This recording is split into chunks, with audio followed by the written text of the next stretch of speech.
Have you ever been in a situation where you had to fight back against someone much bigger and stronger than you?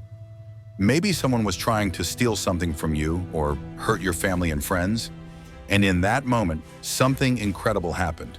You found a sudden burst of strength. You fought back, maybe even hurting the other person. Even after the shock wore off, you were left wondering, how did I do that? How could I possibly lift or hit someone that hard? In those moments, it's as if you become another person, a stronger, more ferocious version of yourself. And afterwards, you feel a rush of euphoria. You realize that your mind and body are capable of far more than you imagine. That feeling of invincibility is not unique to you. It has touched many others who have found themselves in similar situations. And science can help us understand what happens in these extraordinary moments. But before we explore the scientific side of things, let's talk about the experiences of everyday people like you and me. Imagine, for example, a father whose daughter is being bullied at school. He confronts the bully, but the bully's father shows up and starts picking a fight with him. Despite knowing he couldn't win in a fair fight, the dad manages to hold off the bully's father until help arrived. Or think of a young man who was walking home alone late at night when two strangers approached him, threatening him and demanding his belongings. Overpowered and outnumbered, he started to lose hope. But then, surprisingly, he felt a surge of strength. He fought back, managed to escape, and ran to safety. These stories, while fictional, are based on countless real-life situations. They reflect our capacity to rise above our perceived limitations when faced with challenges that touch our core values, beliefs, and emotions. And now let's delve into the psychology behind this phenomenon. Our behavior is influenced by various factors, including our state of mind and emotions. This concept is well explained by social psychology, which studies how our thoughts, feelings, and behaviors change in social situations.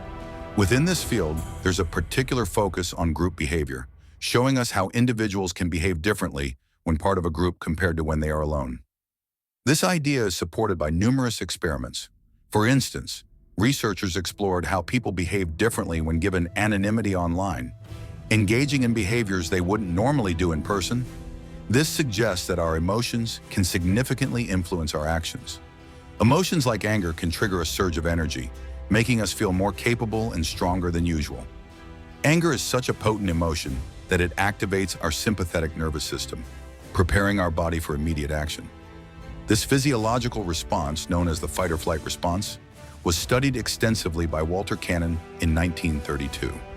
According to Cannon, this response is triggered by perceiving a threat to our well-being, prompting our body to react quickly by increasing heart rate, releasing adrenaline, and redirecting blood flow for immediate action. This evolutionary response helps us face danger more effectively. However, it's important to note that sometimes our perception of a threat can be distorted. In these cases, the fight-or-flight response can be triggered even when there is no actual physical danger. Instead, a perceived injustice or insult can activate this response. For example, someone who feels mistreated or offended might experience a buildup of anger, leading to a surge of adrenaline and other hormones. This reaction can cause physical changes, like increased heart rate and heightened emotional states, making us feel stronger and more inclined to confront the situation. This brings us to the fascinating realm of aggression. Aggression, which is often associated with sports, involves intentional behaviors aimed at causing harm or destruction. However, it's crucial to understand that aggression isn't always overt or physical. It can also manifest in subtle ways. For example, verbal aggression can involve insulting or intimidating others, while relational aggression can encompass spreading rumors or excluding individuals from a group. Interestingly, research indicates that aggression can be influenced by our emotional state. Studies show that feelings of anger can enhance aggressive tendencies. When faced with provocation or frustration, some individuals may respond with heightened aggression.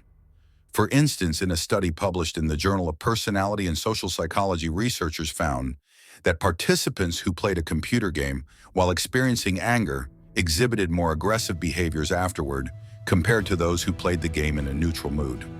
Moving forward, it's essential to recognize that anger itself doesn't inherently lead to destructive outcomes. Rather, it's our interpretation and response to anger that can shape our actions. Many successful individuals channel their anger into positive outcomes.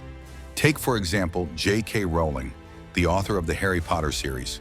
In a commencement address she gave, she candidly shared how her experiences with poverty, divorce, and societal prejudice fueled her determination to succeed. She turned her anger into a driving force that helped her overcome obstacles and achieve extraordinary success. Similarly, the renowned scientist Marie Curie, who made groundbreaking discoveries in the field of radioactivity, encountered numerous challenges throughout her career due to gender discrimination and limited resources. However, instead of letting these adversities defeat her, she channeled her anger into her work, pushing the boundaries of scientific knowledge and paving the way for future generations of scientists. In contrast, consider an individual who lacks emotional control and lacks the resilience to manage their anger effectively. When faced with adversity, this person may succumb to despair, depression, or even resort to self-destructive behaviors. They fail to transform their anger into a catalyst for positive change. Understanding this, it becomes clear that anger alone doesn't determine our actions. It's our ability to manage and channel our emotions that truly shapes our behavior. Now let's look at some strategies that can help us harness the power of anger more effectively. First, it's essential to recognize and understand our anger. This means being aware of the situations, thoughts, or feelings that trigger our anger. By reflecting on these triggers, we can start to identify patterns and better understand the sources of our anger. Once we have a clearer understanding of our triggers, we can develop healthy coping mechanisms to manage our anger.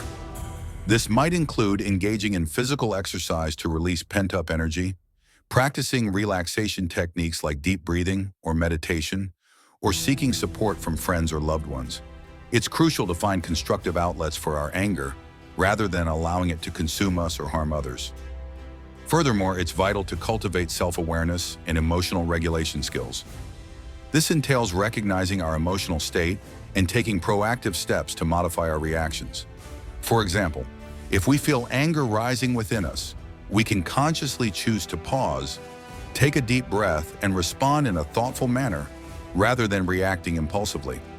Developing emotional resilience is another key aspect of managing anger effectively. This involves learning to adapt to challenging circumstances and bounce back from setbacks without succumbing to negative emotions. By building resilience, we equip ourselves with the necessary strength to navigate difficult situations while maintaining our composure.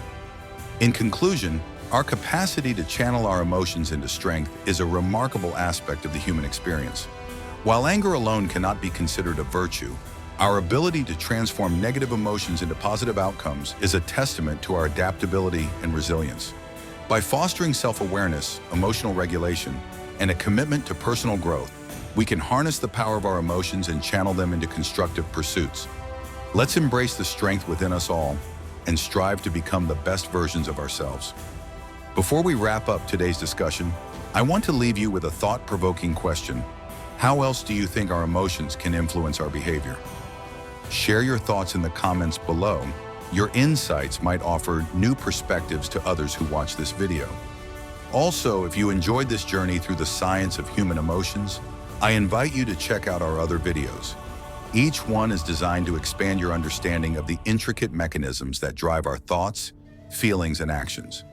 Your continued engagement fuels our passion for creating more insightful content. Thank you for watching. Until next time, stay curious and keep exploring the fascinating world within and around us.